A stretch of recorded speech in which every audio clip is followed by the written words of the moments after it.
So we're starting on layer 3. Everybody should have a 4B pencil.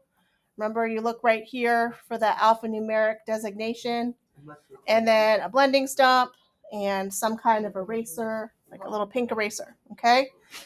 All right. So with layer 3, it's recommended that we just do this kind of layer one shape at a time instead of doing all our shapes and then shading them in. Because at this point, it starts to get a little bit confusing about where the shapes go, since we are now on the third layer. There's going to be so many layers. So let's start working one shape at a time.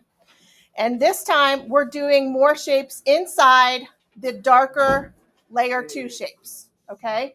So remember how when we did our shapes before, they didn't cross the white barrier, right? Well, now they're not going to cross the white barrier or the light gray barrier. So our new shapes are going inside the second layer. Okay, so I'm going to start a shape here and then continue it here.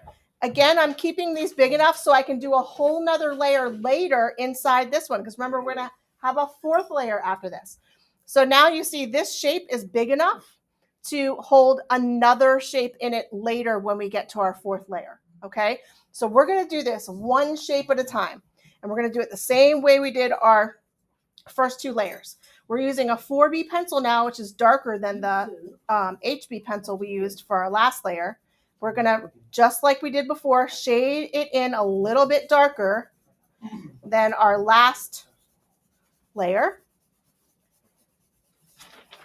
Okay, so you can shade it in. It can be textured like this with those hatching lines to begin with, because then you can come back in with your blending stump and you can blend those lines away, make it smooth. And see how this overall gray is now darker than the overall gray of my second layer, which is also then darker than the overall gray of my first layer. So we're getting a step or so darker each time we make a new layer. Okay, so I filled it all in with a darker gray, but it's not so dark that I can't get darker for my next layer, because this is only our third layer and we're going to be doing a fourth. So remember not to go too dark, because we still have to get darker than this. And then you're going to do your drop shadow on the edge so that the edge looks darker than the rest of the shape.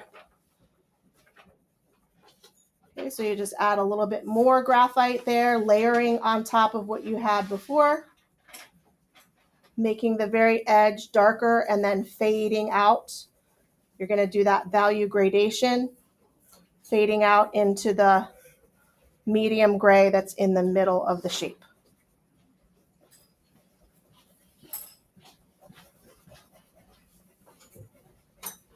And then use the blending stump again.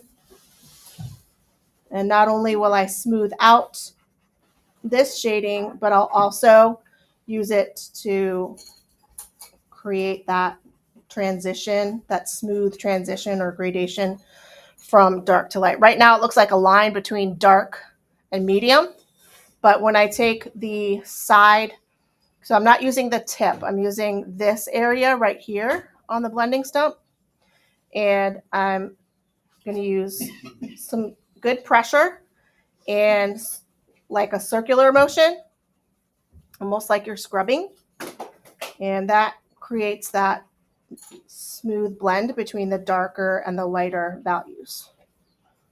So you don't see a line between them, you just see a smooth transition.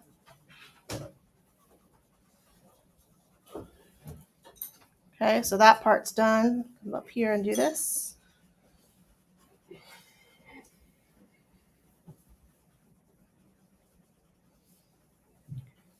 Okay, so we're working on this one shape at a time so we don't get confused at this point now that we're on a third layer. So once you're done with your first shape, we're going to do the same exact method as with the first layer and the second layer, where your next shape is going to be close to the last one, but not touching it. Okay, so I'm going to make it close right here. I think I'll go this way, and then it'll continue here like that. Right, so this shape now is going to go through here, here, and here. So now I'm going to shade here and here.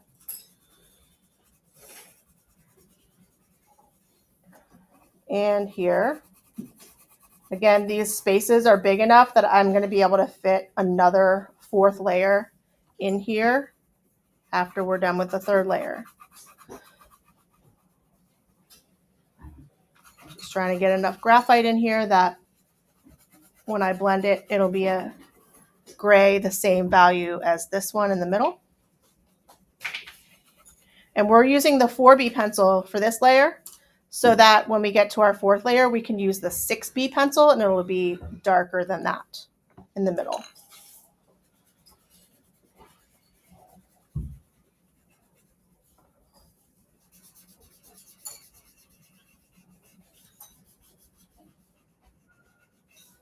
So before I do the drop shadow, I'm just filling in the darker value overall. And then I'll create the drop shadow.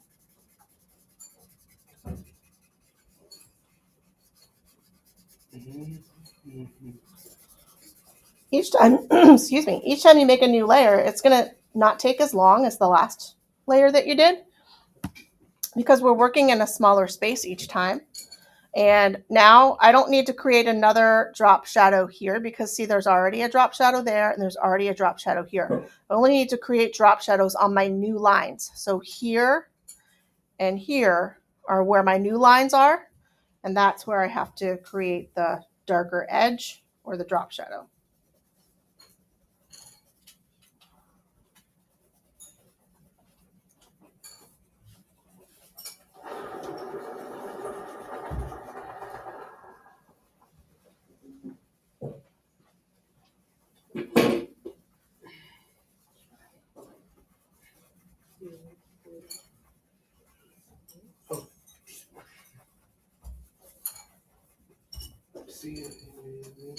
Okay, before I blend, I'm just making sure that very edge is filled in with graphite. So it's really dark at the very edge of my new shape, my new lines here. Okay, and then I'm gonna do the blending of the edge.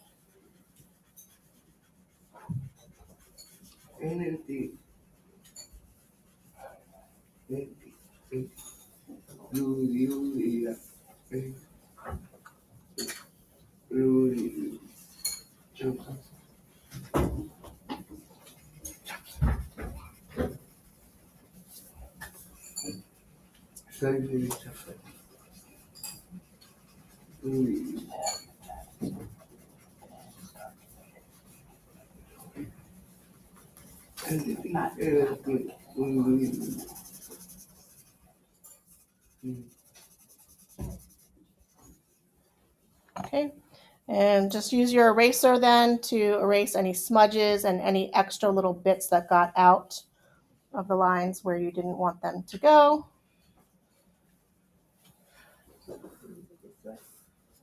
Okay. Now I've got two shapes. This is a one big shape here. This is one big shape here. I've got two of those done. Then I can move on to another one. So I'll start about here, close to this shape, but not touching it. Then come this way and close it up right here. So my new shapes for layer 3 are smaller than my original layer 1 shapes, but they're still big enough that they can fit another layer inside them when we do our fourth layer. Okay, so just keep that in mind. Right, and then you're just going to repeat that until you've filled enough spaces all over, just like layers 1 and 2, where you've got shapes in your third layer close to each other but not touching. And I can continue not recording and continue showing you how to do this on the document camera.